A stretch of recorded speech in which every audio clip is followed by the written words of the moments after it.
For somebody going through tough times, for somebody struggling just to keep your head above water. So what do you do when everything you trusted in collapses in a storm? How do you prepare for a sudden change in your life? And how do you recover when life hits you on the blind side? And some of you know what that feels like. What do you do after a lifetime of hard work and dedication and commitment and loyalty? How do you change your vocational skills suddenly when they release you from your job? When all your skills that you learned, they don't need anymore? What do you do when the rug is pulled out from under you, as we all know is happening to so many people? How do you face the family you once left behind to go back home because you couldn't pay the rent and the mortgage and you have to go live with your parents again? Right now, you're at the worst place in your life that you've ever been. I believe that this is your beginning, but this doesn't have to be your end. That just because you are currently here, this is your present circumstances, that life don't have to end for you right now. You know, when you find yourself standing in the middle of trial, tribulation, scarcity, and uncertainty, there is a process from flapping to flight. How you process pain will determine your future. I need you to fight for the future. Sometimes life is so hard. We feel we just can't find the strength to keep going. Well, I'm telling you to keep going, to show some character, to build unbreakable character. Sometimes in life you have to fight back. You must be strong, show character, and prevail. Work on yourself. Work on your focus. You cannot stop. You gotta work.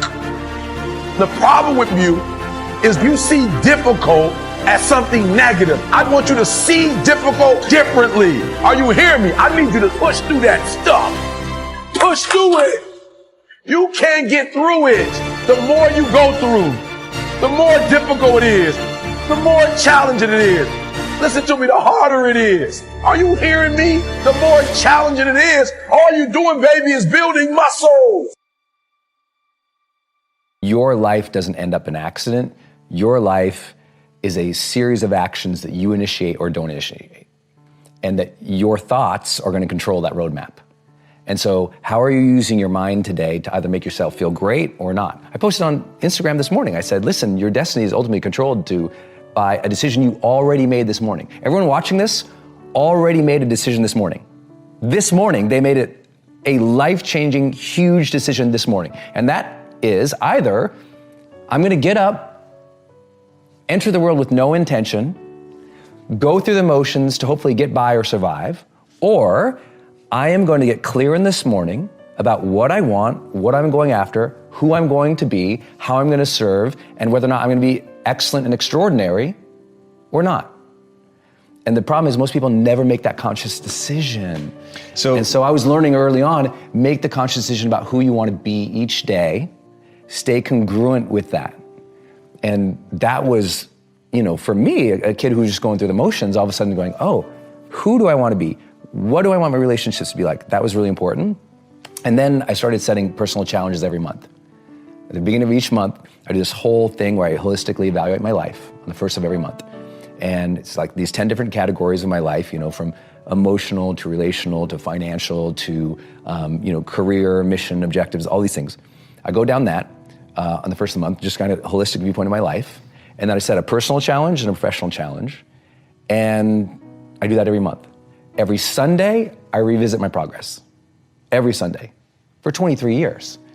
So it's not like I'm just, one day ended up in a happy life. It was like that a level of self-evaluation that most people avoid until their birthday or New Year's. I do it every Sunday and every first of the month, and I don't ever miss. And I think that has helped me kind of know what my thing is, because I don't think I'm super special.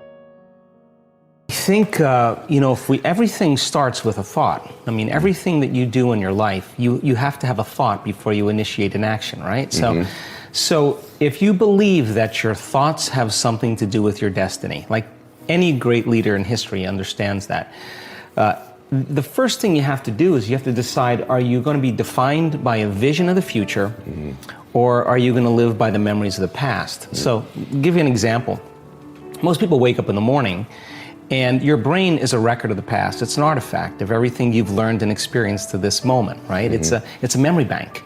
So most people wake up in the morning and they start thinking about their problems, and those problems are connected to certain people and things at certain times and places. And the moment they start turning on those circuits, those memories are actually causing them to think in the past. Every single one of those memories has an emotion associated with them, and emotions are the end product of past experiences. So then, the moment they recall the event or they recall some problem in their life, they start feeling unhappy, they start feeling discouraged, they start feeling anxious.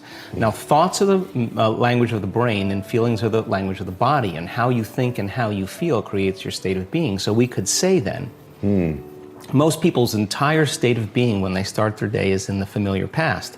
Well, if you live in the familiar past, then it makes sense you're going to create the predictable future. So what happens for most people is they get stuck in their biology. So think about this. Your body is your unconscious mind. It doesn't know the difference between an experience in your life that creates an emotion and an emotion that you can create by thought alone. So if you're living by the same emotion every single day, and those emotions are influencing your thoughts, and you can't think greater than how you feel, or feelings have become the means of thinking, you're thinking in the past. Your lens of the future is going to be colored by the past, so you can't see possibilities. So most people like to wait for crisis or disease or diagnosis before they wake up enough to see. Well, the challenge is that biology tends to be redundant. So if you keep thinking the same thoughts, and those thoughts begin to fire certain circuits in your brain, the nerve cells that fire together wire together, so all of a sudden you start getting hardwired, and those are the thoughts that you can think the easiest.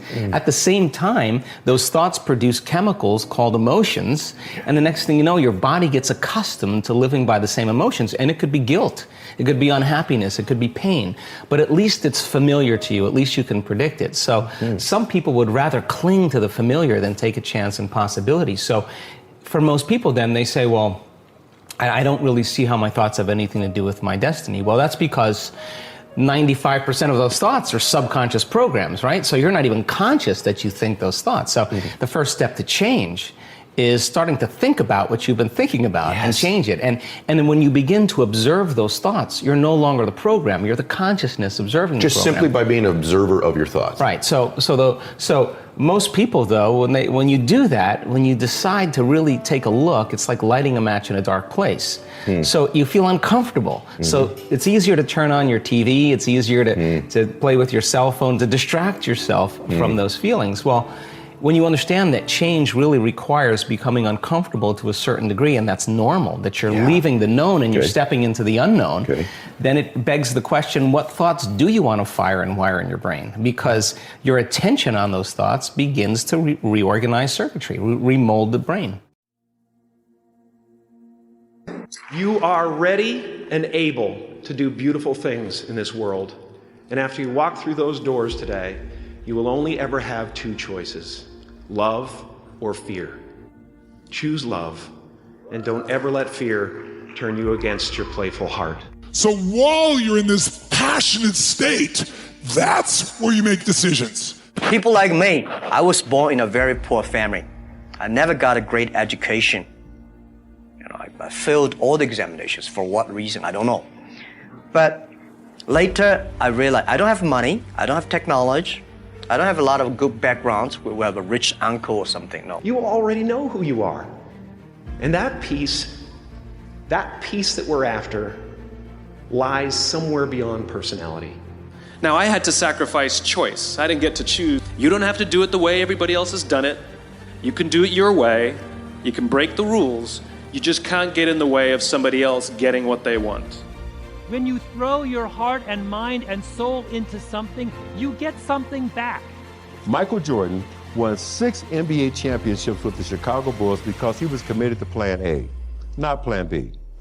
Oprah Winfrey became the queen of all media because she was committed to Plan A, not Plan B. Whatever your politics are, Barack Obama is sitting in the White House because he was committed to Plan A, not Plan B. Okay.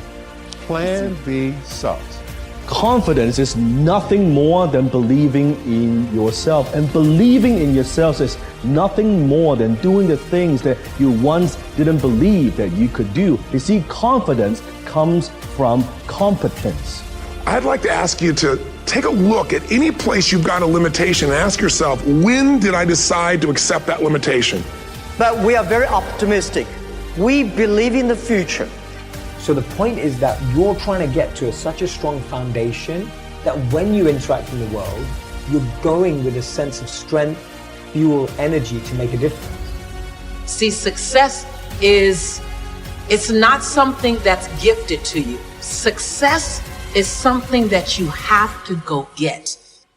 If you invest that time in yourself to have great experiences that are going to enrich you, then you can't possibly lose. I said, wow, that's it. You have to take chances in life. Life is about risk. If you play it safe in life, you ain't gonna have much of a life.